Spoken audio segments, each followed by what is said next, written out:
Portugal, there's a YouTube show full of fun facts you need to know.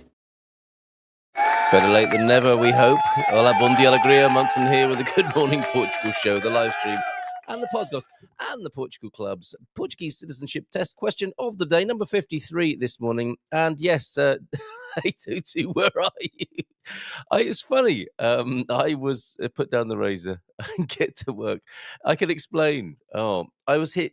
It's so strange, isn't it? The day you decide to go early so you won't be late, you end up being late anyway. There are all sorts of reasons as well. I was up quite early. I was doing the sleep button shuffle and enjoying that. Finally got up with the intention of being here at the Portugal Club at 7:30 for a new thing I'm doing, the check-in in the morning. So for anybody who's working on a project and would like a bit of a buddy or a bit of community to clarify what they're doing, get a bit of support, a bit of accountability, I'm there 7:30 in the morning. And today was the first day, but it wasn't without its challenges of two cats running into the studio. And I'm actually in my garage, as some of you know. And so it's not a simple matter of opening a door. I have to use an up and over door. And I was looking at the up and over doors, one at each end of the garage. It's just how the design is here, and thinking it's got to be how do you put one of those in? Should it ever come off or need replacing? How do you put in a massive metal spring-loaded up and over door in a garage? Anyway, that's another matter. But the cats ran in. The dogs are also in here now. They tend to come in and destroy the place, but that's just cats for you, isn't it? So I had that to contend with this morning. And then just as I was about to go live, I realized I hadn't made the intro video, which features the marvelous Portugeeza, who will be with us at about 8:20 this morning. So lots to talk to you about before then. Bon dia to you, Mel. And yeah, 8:02, that reminds me. Last night I looked at the public house that my mother and father used to run in Bristol. Morning to the Bartons, who I think are over there in the UK at the moment, checking out Bristol University. That's how I knew it was Park Street when you took that picture of that very British-looking street with some Georgian buildings in it, I think they're Georgian. Some of them are. I think they're over that way, part of Portugal. So, what am I talking about? That part of Bristol, near the university. And then I decided late last night with Mrs. M, we were looking. Do you do this? Do you go on Google Street View and have a look at some of your old stomping grounds and old haunts? And I looked at my mum and dad's pub in Bristol. Oh my goodness, what a place! And it reminds me, Adrian, because when my mum and dad used to run that pub, there was an old chap called Cecil, and pub opening times in those days were 5:30 in the evening in the UK, before pubs were allowed to open all day. And if they weren't open, he'd be banging on the door. Cecil, Adrian, good morning. Oh, good. It would have been a good evening to Cecil. I think that was his name.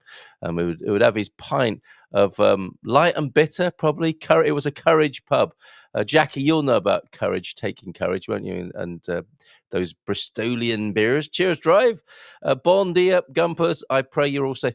Yeah, power cut in the night that I was aware of. It was the merest flash, but it was enough to have the cooker clock. Not the cuckoo clock, but the cooker clock, the oven clock. When that's flashing in the morning, when it's flashing first thing in the morning, you know that you've had an outage in the night. Who doesn't like an outage in the night? in out, shake it all about.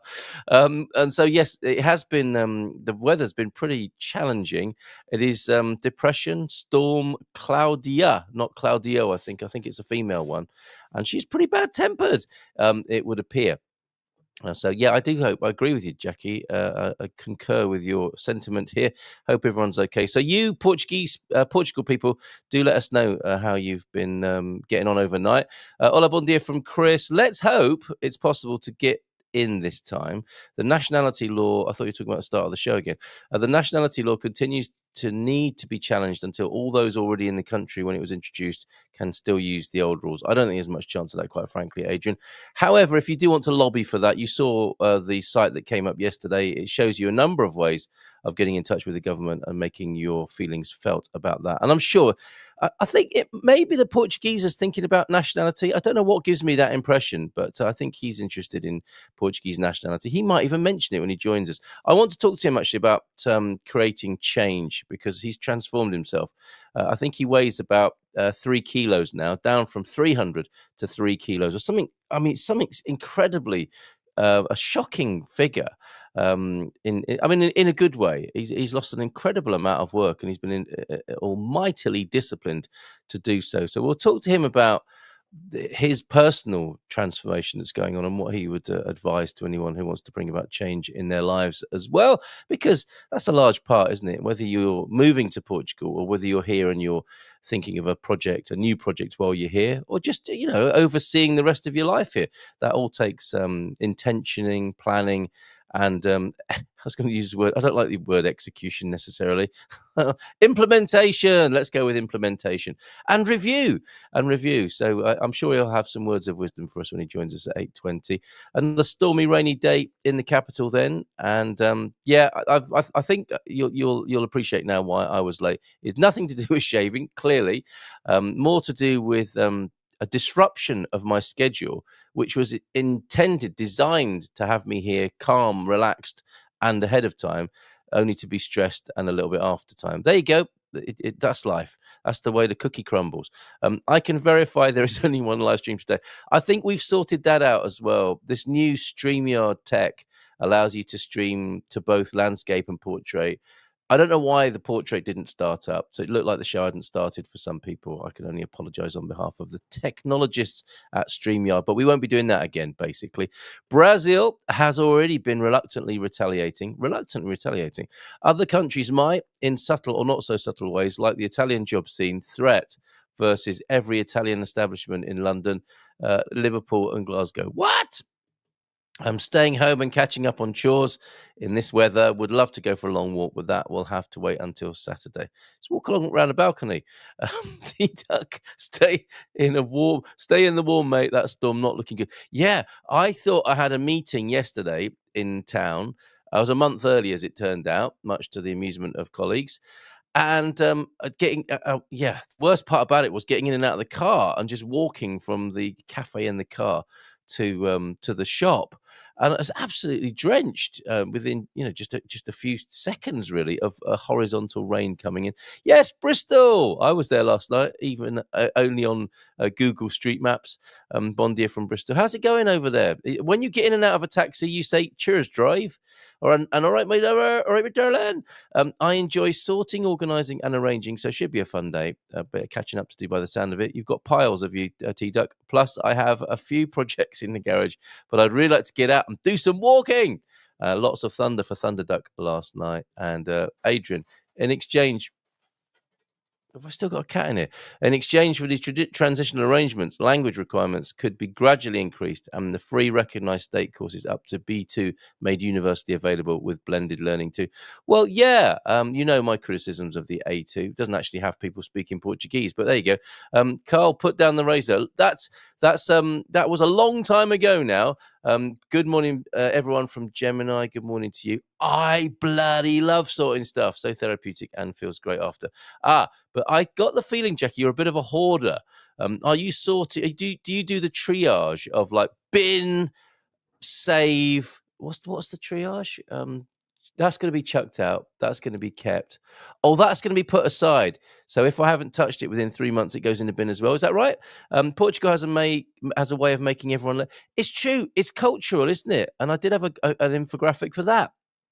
How local time relates to reality. I think we have summertime. We have the clock change, but we also have the culturally adjusted time. And I thought that's what, when I arrived for my meeting yesterday and no one else was there, I was thinking, they're just Portuguese. It turns out I was a month early. Very British, that. B2 is also free, says Mel, as far as I know, but is it universally available? When in doubt, blame it on the cats.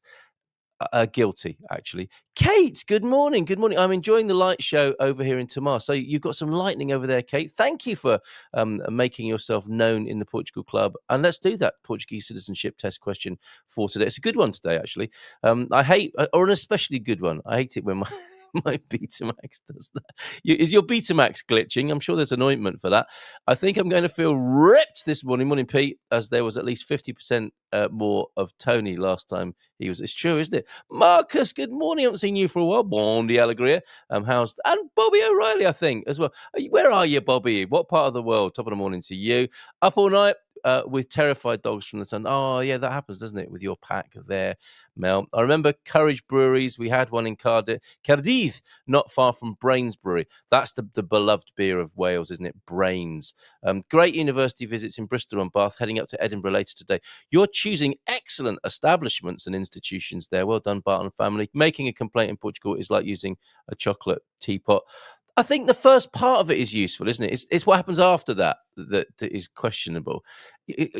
Threatening for the livro de reclamações can change the game, but once it's gone into the complaints book, I'm not sure what happens after that. I put a long comment on a Giza video about some of the many ways we can challenge this law, drawing upon my long experience dealing with the UN. There are ways of taking it higher than Portugal. Oh my goodness. Escalation. Bom dia, alegria a todos e feliz quinta from Matty as well. Good morning, Matty. Hey, the check-in's taking quite a while this morning, but lovely to hear and see that you're all safe. I think the Portuguese have misunderstood slightly. If in the UK you sign a big red book, it is within your lifetime, and you get to meet Michael Parkinson, not anymore, or Michael Aspel probably. Who does that? This is your life now. I am doing the free B1, B2. A1, A2, sign your name, make a claim. What's all you have to do? Wham rap. When sorting, I put stuff in keep, maybe, and bin. Then the maybe and bin stuff goes back in, and it gets to be kept anyway. Yes, well done. Well done, Mel. It isn't easy on the B1, B2. On display, put away, or deep storage in the garage. That's your triage here, T-Duck. Okay, let's go over to the Portuguese citizenship test question for today. Number 53, everybody. Oh, yes.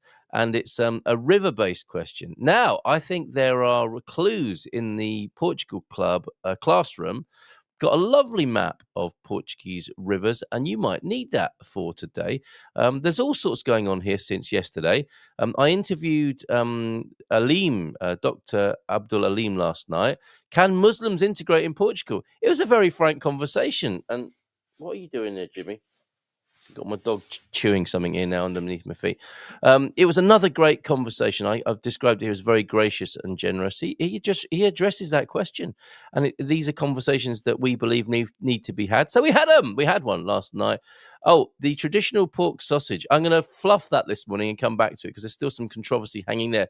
Suffice to say, a YouTube commentator on that one said the traditional sausage from Alentejo is called linguiça. That wasn't one of the options. That's Orlando Braga, who joined us on YouTube. And farinheira is the sausage from Beira Interior, Guarda and Trás-os-Montes, Bragança.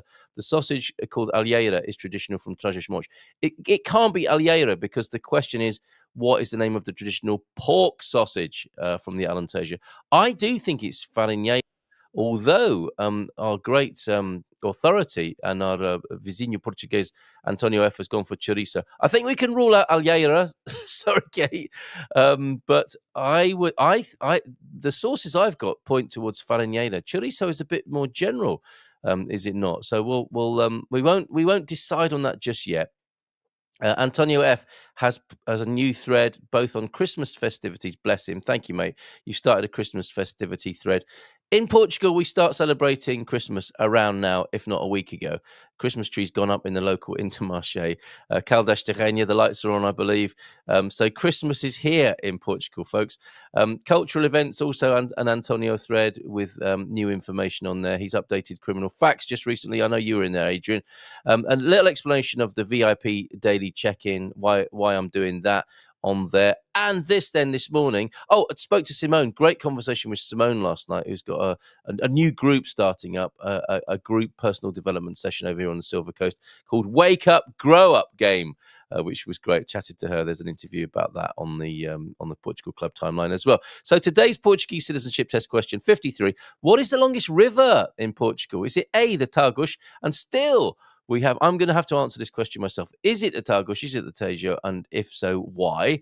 Is it B, the Douro River, or is it C, the Guadiana? Nobody has voted yet, so I'm going to get that. I've reset my keyboard, I believe, so that right and left clicks are working properly. it's like you don't know that you miss the water till your well runs dry. When you lose your shortcuts on your keyboard for some random reason, it's bizarre. It's like reaching for something again and again and it not being there. But I think do you know what? Just unplugging it and plugging it back again made it work. Portugeeza is limbering up for us in what looks like a beautiful sun tanning parlor. Is that the Portuguese? Oh, okay. He's got a blue umbrella. I thought it was the sky. That's a way of having 300 days of sunshine. Get yourself a nice bright blue umbrella. Wow. And a couple of things to show you then that caught my eye between yesterday and today. Actually, some of the Portuguese's merch, actually. What I don't get it. What's that then on his mug there? Interesting. We'll get him to explain that when he arrives. And I think this is past pain speaking. For sale in good condition. A car wreck. Is this based on a true story, Portugeeza? Oh, and there's the thing that Simone's doing. She's got her Grow Up, Wake Up game, all about transformation and personal development, creating change. That's what we'll be talking about with the Portugueeza this morning. And one other thing before we go talk to him and just catch up on your comments here. I'm seeing these things on social media where I'm thinking, that's not the Portugal I recognise. Now, fair enough. The sentiment here is interesting. And the country might want to take some credit, but I've never seen this anywhere. Has anyone else? Portugal mounts wind spinners, which is not the new name of the popular, the pop combo from Ireland. Portugal mounts wind spinners on cliff edges that light nearby walking paths. The coastline glows softly with each gust of night air. I think gusts of night air can be accounted for by the feijoada, but it sounds like a breeze coming in from the sea is spinning a wind turbine, which is also lighting the path.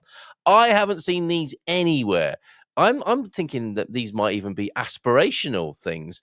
And strangely enough, it was from a Facebook page called something like Fact 27 that is supposedly reporting facts. I've never seen this. I just wanted to ask you if you had.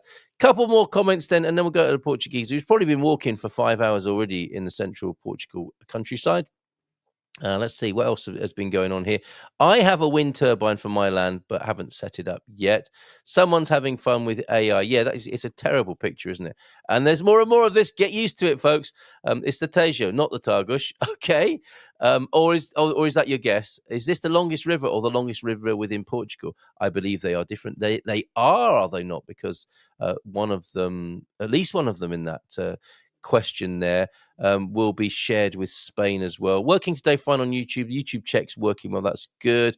I had slapped a genocide complaint against the Bulgarian government and president into the Ministero Publico in Coimbra, for which the Bulgarian Old Calendar Orthodox Church thanked me. Well, there you go. I was guessing regarding the traditional pork sausage. Yep, okay, I see that. But the alheira is a chicken sausage with an amazing backstory. Where's Bobby? In L.A. Trying to sleep. Sorry, mate, we'll keep the noise down over here. And what's this? Wanderer W. Morning. Is the stream with the Portuguese starting soon? Yes, we do. This is the Good Morning Portugal show, not the blimmin' Portuguese channel. And if you don't subscribe, you're ignorant. To the bang. All right, Wanderer W. He's here now. God, your fans are here, Tony. Let's give him a nice round of applause. Hola, bon dia. Hola, bon dia, bon dia, bon dia. To the bang. What's that in your hand? As the it's an umbrella. Said. Why? What's that about? Are you kidding me? Is it not raining in sunny 300 days of sunshine, San Martino? Right. Yeah, hit the ground. Let's hit the ground running, shall we? Hey! Listen, those wind spinny things. I've seen them in exactly one place in Portugal. Do you want to know where? São Martinho de Porto. No, the ones in San Martino de Porto are made by an elderly gentleman here, and they're not. They are made out of old canna. They're organic, like artisanal creations. They don't drive a light. Don't they? No. They definitely don't. Okay. They're very beautiful. But they're not in any way connected to modern technology. I think what we believe here in San Martino is like when the sun's gone down, that's it. That's your lot. Wait till the sun comes up again. Why do you want the coastal path lit all night? I don't know. I'm not up at night. I go to bed by 8 p.m. most nights, so I don't know what goes on after that. Exactly. Yeah. Oh, you'd be surprised, Tony. It's changed since your day. Not a lot, actually. With the youngsters today, they're probably, I don't know, what are they doing? Staring at their phones. They don't even know it's night. Yeah. That's right. Yeah, they don't know what's going on. I'm out in can I just Depression, Claudia? Oh, go. Yeah. Yeah. Go on then. Millennials, they walk around like they rent the place. Oh my God! Yeah. It's funny. Well. There's a lot of things you say, expressions that you say as you get a bit older, and you can see the young people look at you like, "What are you even talking about?" You know. Is that happening to I you? said recently, I told one of my students that he should. He was talking about having problems with pronunciation. I said, "Look, what you want to do, get a tape recorder and record yourself." And he's like, "What? What's a tape recorder? What's a tape recorder?" In that moment, how old did you feel in that moment? Yeah. I mean, to be fair, I don't even think I have a tape recorder. I might have one in a box somewhere, but I doubt it. It's been a long time. You could sell it at a Portuguese street market for about €100 if you do. Yeah. But I mean, I guess you just say it. You just say it, don't you? You know what I mean? Like a fax. Remember those faxes? Yeah, fax machines. Yeah. Incredible. Yeah. So if anyone else has had an experience of that, saying something quite, in an unguarded, open way, just tripped off the tongue, and a young person looked at you as if you were from another planet, let us know what's happening. That. So, not one of the 300 days of sunshine. 300 days of guarda-chuva, it would appear. Storm Claudia or Depression Claudia is cutting off hitting. I'm kind of like, because it's a circulation, obviously a depression. So it's you get kind of like bands of rain and wind, and then you get like a little calm spot, which is what I'm walking in now. Yeah. But yeah, 5 minutes ago I was sat inside Isn't this part of weather terrorism at the moment? Because it used to be called a storm, now it's called a depression. There is a slight difference. Yeah, but there is a slight difference. Who cares? I mean, it's raining, right? And it's raining hard. It's a storm. I suppose the difference for me, because I lived in Hong Kong for so long, I had a real keen interest in because we have typhoons there, and so it does have a special meaning, which can tell you what it's going to be like. The conditions are going to be like with a low, a depression, because it means it's a circulation. Yes. So you got to get these gaps.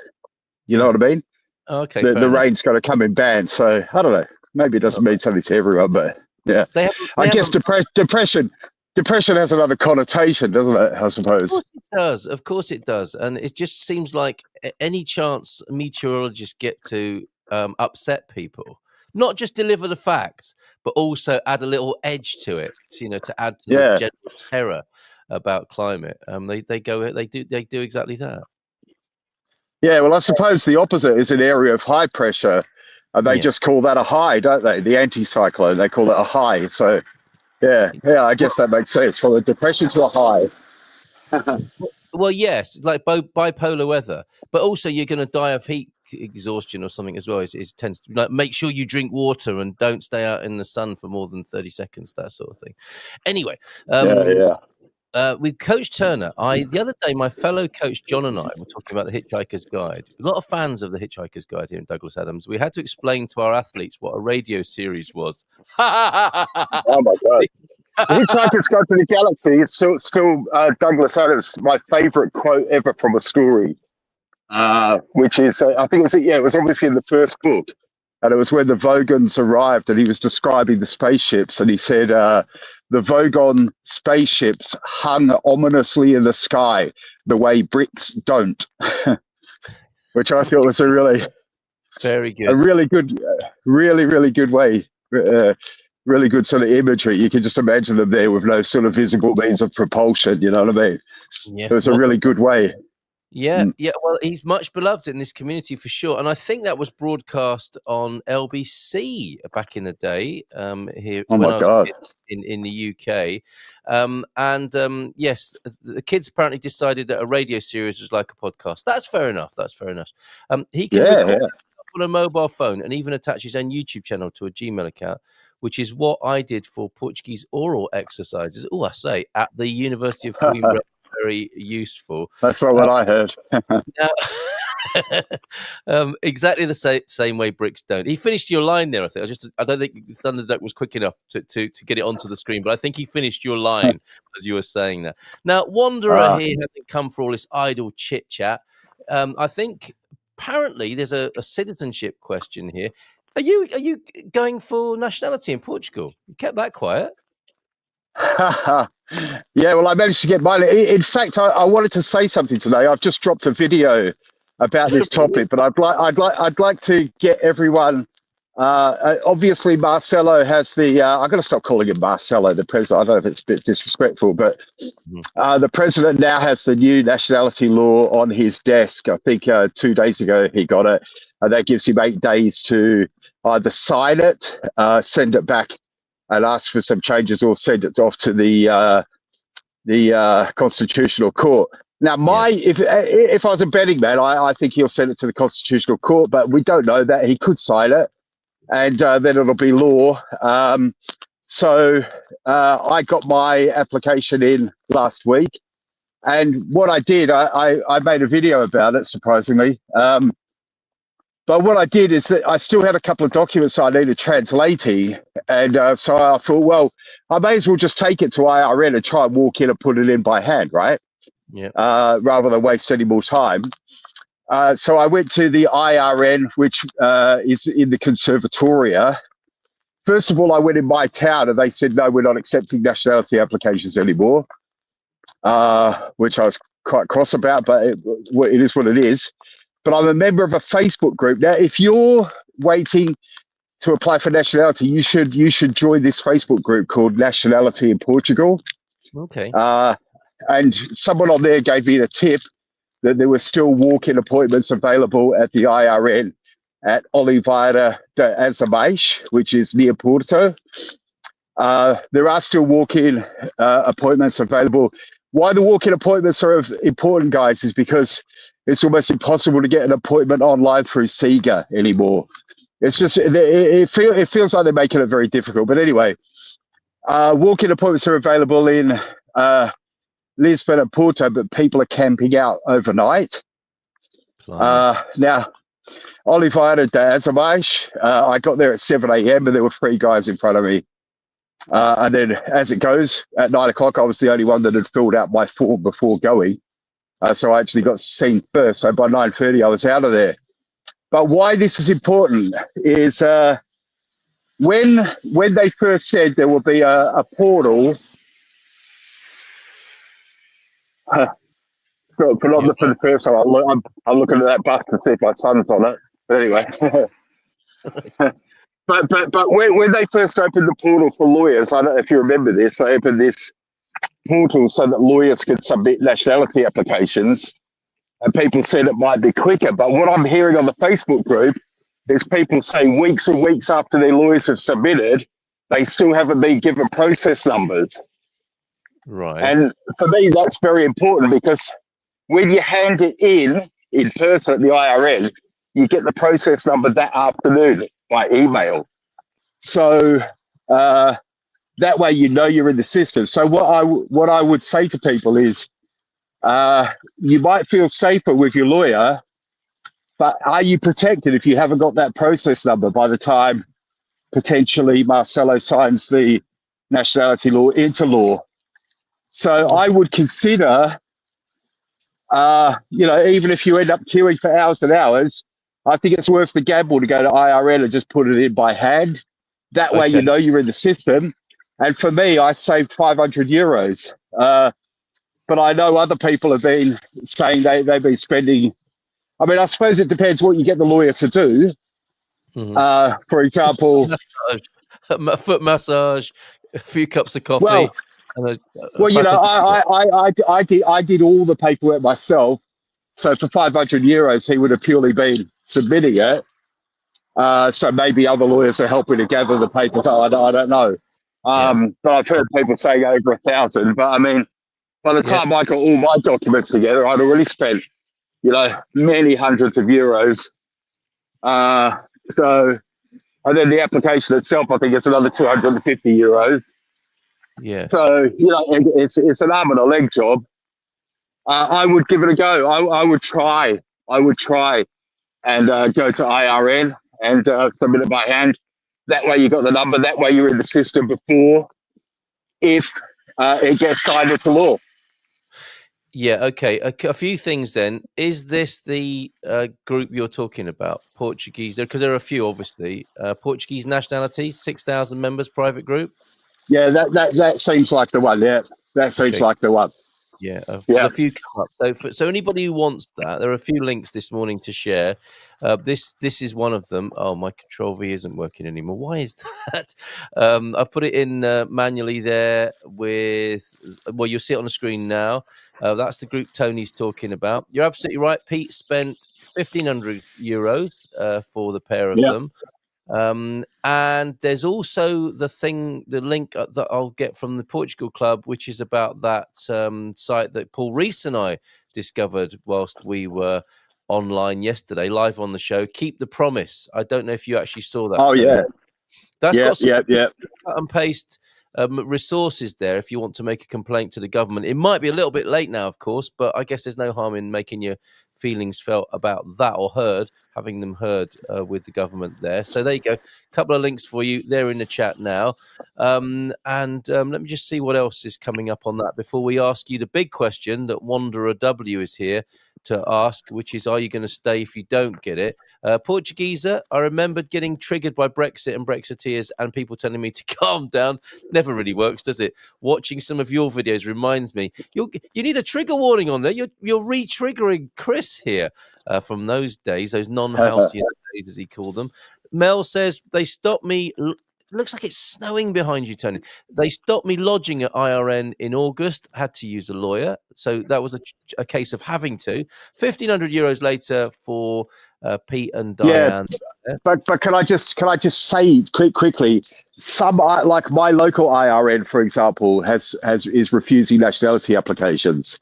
All right. But it's not all IRNs. That's the problem. People are walking into their local IRN, and some of them are just unilaterally saying, "Oh, we're not doing it anymore," which I think is outrageous. But there are still some that are. So yeah, you might have to travel. Like I traveled. I mean, that was the morning of the huge storm last week when I traveled there, but it was worth it, So. Okay. All right. Well, lawyers apparently, funnily enough, suddenly pushed up prices like crazy once IRN started refusing. I'd done everything. So all she did was scan my documents and typed in what I already had done on the form. EU 500 plus. Oh, so 500 euros for that plus another 250 for something else. There. Yeah. Links in the chat for these resources that we're talking about this morning. To Adrian, lodgement lawyer says I had to have authorized translation of every document, plus apostilling Australian documents once translated. Matty, not having to go through all these residency loops was one of the reasons to move to Portugal as a German national and not move outside the EU. Good for you, Matty. My translations had to be certified by a lawyer. That's the Aussie ones. In touch with a lawyer who is a friend of my builder who works for IMA. Wow. Via WhatsApp. He can legally monitor what is going on as a public servant. Builder's Brazilian partner also benefiting there. Friends in high places, or high friends in places. IRN told me it was all IRN except Lisboa at that time before you got that intel there, Tony. Right. Thanks everybody for sharing. The problem in Portugal, as all of us know, sometimes rules do change from district to district, and sometimes even between who's at the desk at the time. But what I can tell you, by the simple fact that I had a couple of documents that still haven't been translated, is that when your lawyer is telling you that all documents have to be translated, they're lying. Right. Okay. They're just being, or at best, they're wrong. Because there is. To be fair, though, some of them might be saying this is best practice. If you get all of these translated, you won't get a pushback. Yeah. But the fact is, I do feel like it's very, very hard to argue that lawyers aren't really kind of taking advantage of the situation. I always have to say your mileage may vary. You may go to that IRN and you may get someone who doesn't want to be helpful. But, the woman I was speaking to, she just got back from England. She'd been on holiday in the Cotswolds. And it was just really lovely, and I don't know. Well, that's maybe not a typical experience, but yeah. I think we can acknowledge objectively that the definition of a lawyer is somebody who takes advantage of a situation. That's what they do. Right. So this was the other thing I said on my video. I said, I know we need lawyers. They're a necessary evil, but I apart from the fact of having the money in my pocket, there's also a part of me that's just happy not to be giving them money, to be honest. The money will go out of my pocket. Don't worry about that. That was an amazing movie with Al Pacino and Keanu Reeves. Anyway, the big question then from Wanderer W, who's keen to be here this morning, have you on the screen. If they deny the Portuguese's application for citizenship, would you still consider staying in Portugal, Tony? You have talked about this on your videos. I don't think so. Wow. I think, it will annoy me enough. Yes. I will see it that much as a betrayal, and I've got other things going on in my life that could tip the balance. But yeah, it will piss me off that much, to be honest with you. Just because I've said before, and people can watch the video about it, and it's not just me who says this. It's an issue of security for me. Possibly the only thing that swung the pendulum back was me discovering last week that we have special residency protections as a withdrawal agreement. For those of us who are Brexit refugees, we slipped in as the drawbridge was pulled up.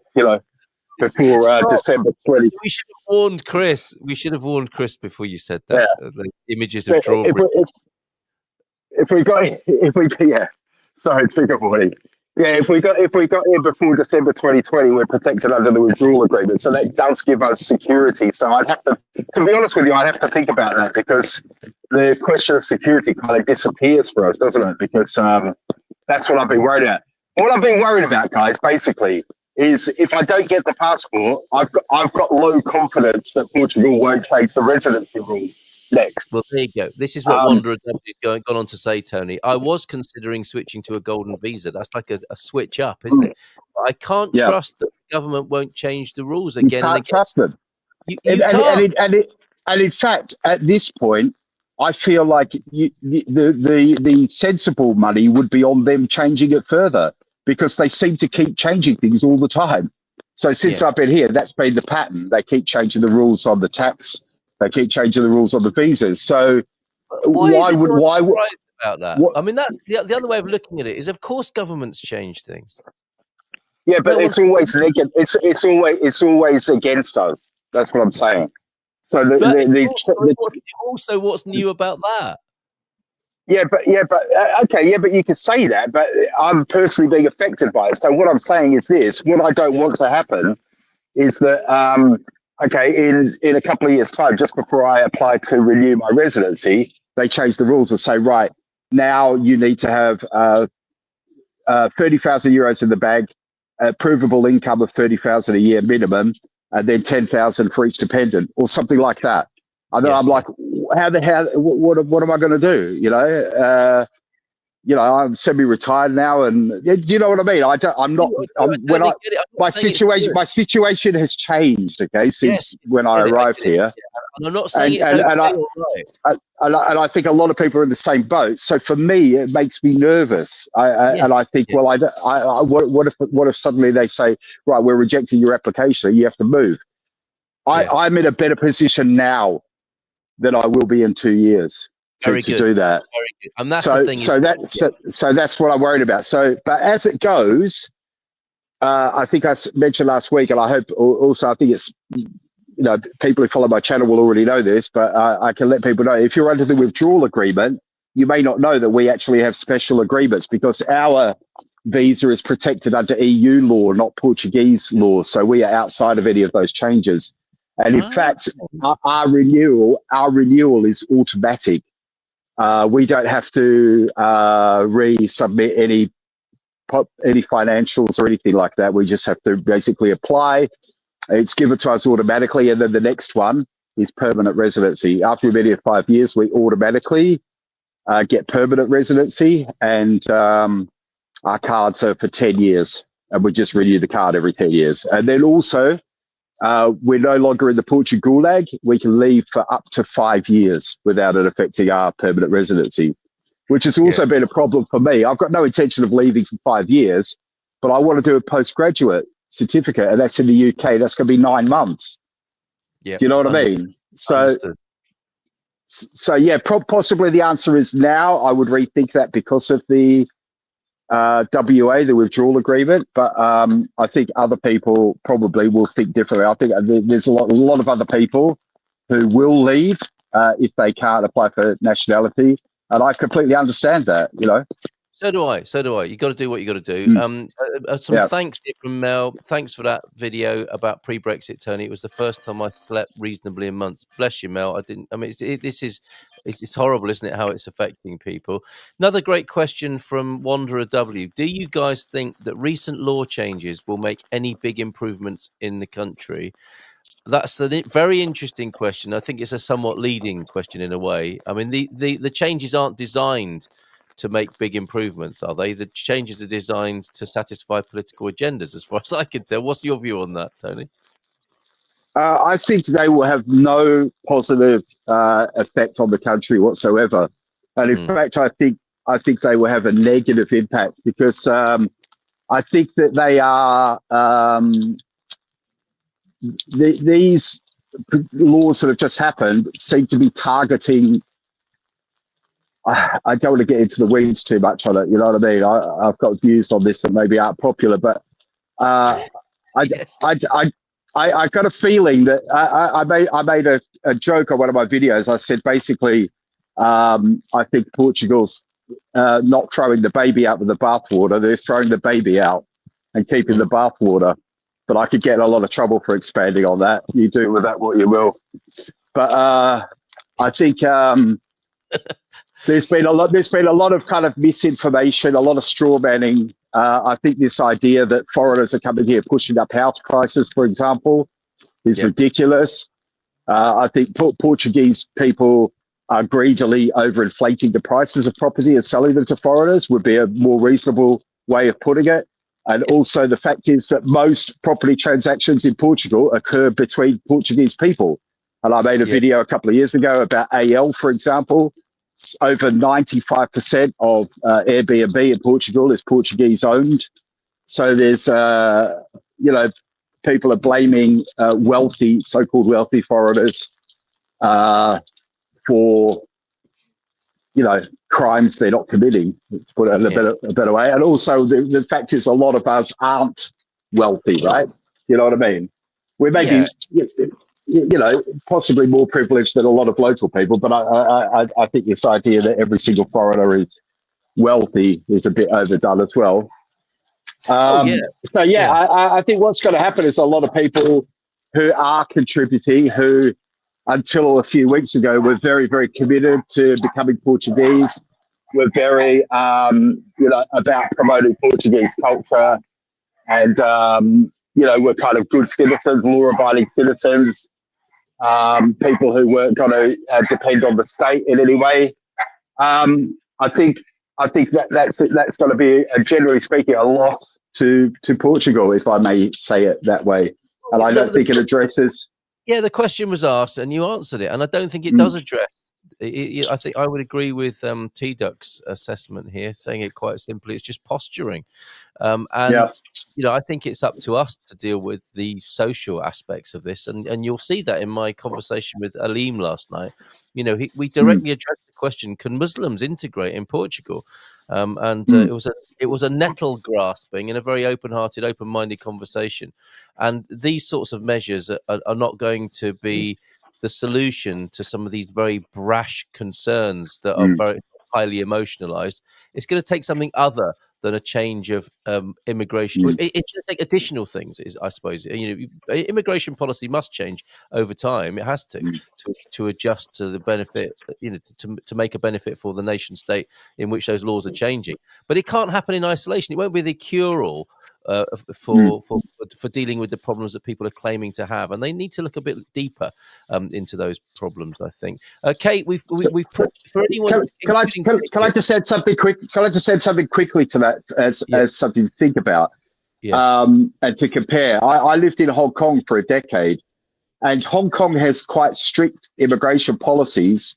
Yeah. But there are people from all cultures, all faiths, and all races and whatever there. And I'm not saying in any way it's perfect. I mean, for example, white people are called white ghosts, guilos. You know what I mean? I'm not saying there isn't like problems of whatever. But what's interesting in Hong Kong, because to go to Hong Kong, you almost have to be middle class by default, right? And I know this is going to sound classist, but bear with me. So to go there, you have to have a degree. You have to have skills that no other local can have. They have these, so they protect their citizens. Very low unemployment. So to go there to work, you have to have qualifications that no one else can fill, and all this sort of stuff. So you meet a lot of people from diverse cultures, let's say, but they're middle class. And I often used to joke about this in Hong Kong, because people would say to me, they would say to me, all English people are very well educated and very well spoken, and why don't you send your sons to school in England, and all this sort of stuff. And I realized after a while, that's because you haven't met any chavs. That's because the type of English guy that goes to Benidorm or the Algarve on the piss for a week doesn't exist in Hong Kong. They've never seen it. And that would be the same for people from every continent and every culture. It's the same. So some of the problems that you see in other countries, you don't really see in Hong Kong. Do you understand what I'm trying to say without being without saying it overtly? Of course. Sometimes I think a lot of the problem is the socioeconomic status of the groups where the people are coming from, if that makes sense. Yeah. And I think Mel is saying here something that is another way of saying Andre Ventura might as well have made a poster saying this is not Hong Kong, right? Because that's just another way of saying what you said. Yeah. But Hong Kong is not a farming country comparatively. Here, Australia, for example, need a lot of imported workers for that, not just the highly educated. And also they need to address employment law, housing laws for workers. I get what you're saying, but sometimes I think we can't just say things like, my business can't afford to function, therefore I should be exempt from employment laws. Or I feel uncomfortable wearing clothes, therefore I should be allowed to walk around in the nude. It's not like if your business isn't viable, and you have to find other ways to do things. Sure. Yes, of course. I think wrecking your culture is not an option. You know what I mean? Yeah, sure, and it's all part of a conversation, isn't it? I think anyone who says this is the problem and this is the solution and it just needs to be like this, life doesn't work like that, does it? This is all work in progress. Yeah. Maybe the price of food needs to go up. Maybe. And you know what I mean? Yes, it needs to be an alive conversation. That this is just part of how life is, isn't it? And I suppose what's happening at the moment is we're having to have conversations that we've been avoiding for a long time, and that's not just in Portugal, is it? That might be another way of looking at it. Nothing about being exempt from employment law. It's about having enough workers for farming jobs. Degree educated people don't want to do it would be another response to that. But let's not get into that long grass at the moment, because I do want to talk to you about your remarkable transformation, your personal transformation, Tony. I think we've given the nationality issue, which of course we were going to talk about. We've given, and we will talk about it again, and I'm sure you'll make more videos, because I mean there's an imminent video, isn't there, to come out to respond to whether it goes to the Constitutional Court or whether the president does rubber stamp it. So watch that. Watch the Portugeeza's channel for that. You may have also come up with a Brexit positive, as it turns out. I think Andera is saying that ironically, as it turns out, for people who are here in Portugal who are part of that withdrawal agreement. But Tony, how much weight have you lost exactly? Tell us about these results of your. It wasn't a weight loss program; it's more of a vitality, well-being thing, wasn't it? Yeah. Well, I've lost 48 kilograms so far. It's hard to imagine. Like, I had 2 bags of cement on me. If I'm being honest, I wasn't like super big, you know what I mean? I was definitely fat, but I wasn't like, do you know what I mean? Wasn't like I was wheelchair bound or anything, but yeah, hard to imagine where that weight was being carried, really. But yeah, 48 kilograms. Yeah. Is a bag of sugar a kilo? It is, isn't it? Yeah, or a litre of milk. I usually think of a litre of milk. That's something I find easy to visualize. Yeah. Yes. So it's ridiculous, right? Yeah. You've lost me, Tony. That is approximately my weight. It's like you're carrying around with you. Yeah, I know. Yeah. It's like carrying one of my sons around with me. Yeah. And I've still got a bit to go. How is that for you? I mean, has it been a gradual process, so it's not as dramatic as it sounds to the rest of us? Or what are the benefits? I did it over a year, and one of the main reasons that I've taken it slow and managed it is because I don't want loose skin. You know what I mean? Yeah. If you do it too quickly, you end up with loose skin. And I've managed to avoid that mostly. You're never going to avoid it completely, but it is what it is. But how it's been for me is it means I've got a lot more mobility. I've got a lot more energy. Some of it's obviously from exercise, and some of it's obviously from improved diet. So it's all the things together. But now I can just run. I can run like all day. You know, like I don't feel like I've really got that much of a limit on how much I can run, which is a massive. Been a massive improvement. And you're about 50. How old are you? Do you mind 53. I'm 53. Yeah. Right. Yeah, I know I look a lot younger, but yeah. 53. Yeah, obviously that's why I had to ask, because it's very confusing. and how you say you've given us a little bit of an insight into how you did it, but this is an area of life that many people have as an issue and do struggle with. And in the broader context, I mean, I think to just go back briefly to the nationality conversation. Obviously for us who are involved in it, it's very inward looking and very personal. On another level, it's just part of a changing world. I think a lot of it is about issues that many countries will be facing, and it's going to be messy. I don't think we're going to get a resolution on it and then everything's going to be fine again. It's like it's like life's not going back to how it was in 2019, isn't it? We're in the midst of a massive global shift and change.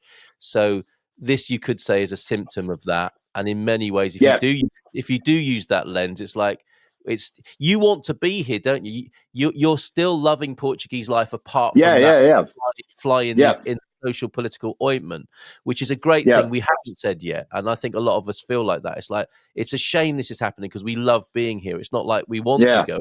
It's being made difficult. And it's all relative in this global picture. I did make a video about that, actually. Yeah. Right. Okay. And I think that's something people can bear in mind. And that's how I'm positioning Good Morning Portugal for 2026. I think we're going into a 5-year training program for a world that will change almost beyond recognition by the time we're into the 2030s. And that's why, and I'm connecting that to the amazing transformation you've put yourself through in this last year, because it's like the skills you've used to do that are transferable, aren't they? These are life skills. Absolutely. Tell us a bit more about that. Well, I think if I may say, I'm not going to be able to have this conversation without kind of speaking positively about myself, which might surprise people. It's not something I really enjoy doing, but the discipline, the discipline is very important. So, for example, this morning, I got up at 5 a.m. and just went out, and I know I'm going to get soaking wet, and I got the umbrella out, and so this. Oh, we've lost your volume, Tony, for some reason. What's happened there? Have you got a bit of water in your microphone? Maybe. Just blow it out, or do something old-fashioned like that, like an old geezer would. That's it, yes. Did that... You get a cotton bud and wipe it on the head of your tape recorder. It worked for a moment. What about now? Is it okay? Yeah, but you see, the old school. I was going to escalate it to WD-40 next, but we don't need to do that. The quick blast of saliva did it. Okay, carry on. On standby. It's gone again, Tony. Just as you're about to tell us the secret of life. Hang on. Right. Not only lost sound, we've lost vision as well now. It could well be a battery issue, couldn't it? So whilst he's messing up, there he is. All right, hello. Can you hear me now? Yeah. You're on your other microphone. That's it. Well, no, I can't hear you. Oh, for Pete's sake! We'll get him back. We'll get him back. All right. Go on, mate. Hang on. Just talk to us about discipline. You don't need to hear us, or don't need to hear me at the moment. Yeah, well, so the discipline side, which says that I get up at 5 in the morning, regardless of the weather. Obviously, I could transfer that to other things like my study or my dieting or anything like that. So that's been something really, really useful. That that discipline. What does that mean, though? Does that mean doing something you don't want to do because there's a bigger prize at stake? Yeah, I think it's also and then also feeling the sense of, because it's kind of a race against you. I'm just going to come in on the computer if that works. Hang on a second. No, I can hear you. You're absolutely fine. So we've got two. There we go. You've come in on the computer. You're so multitasking, a multitasker, but I can't hear you. It was fine before. I'll let you have both. No, he's gone from that. He's gone. All right, he's gonna do this. Don't worry. To me, discipline, says T-Duck, is doing the right thing, not the easy thing. That's a pretty good definition there, isn't it? Yeah, that's happening now. We can hear noises. Loud noises. Come on. 1 2 1 2 testing. It's 9 o'clock anyway. We've got to go now, Tony. So thank you. Yeah. But, right. Hopefully, a few people have said on this channel they comments, which is sort of inspiring for them. I hope it is. Can't hear you at all well, mate. It's not working very well. It's a sort of muffled thing going on, as though you've left your microphone outside with your umbrella at the moment. He's doing another adjustment, but no, I think we're going to have a part 2 on this, aren't we? Goodbye. What a cliffhanger. You're such a tease. He sounds like he's in the shower now. Do you know what he might be? He's such a good multitasker. He might be showering his nether regions whilst he's speaking to us. All right, don't stand up. All right, cheers, mate. He's not taking 2 bottles into the shower. He's taking no, stop. Goodbye, everybody. Don't. In Portugal, there's a YouTube show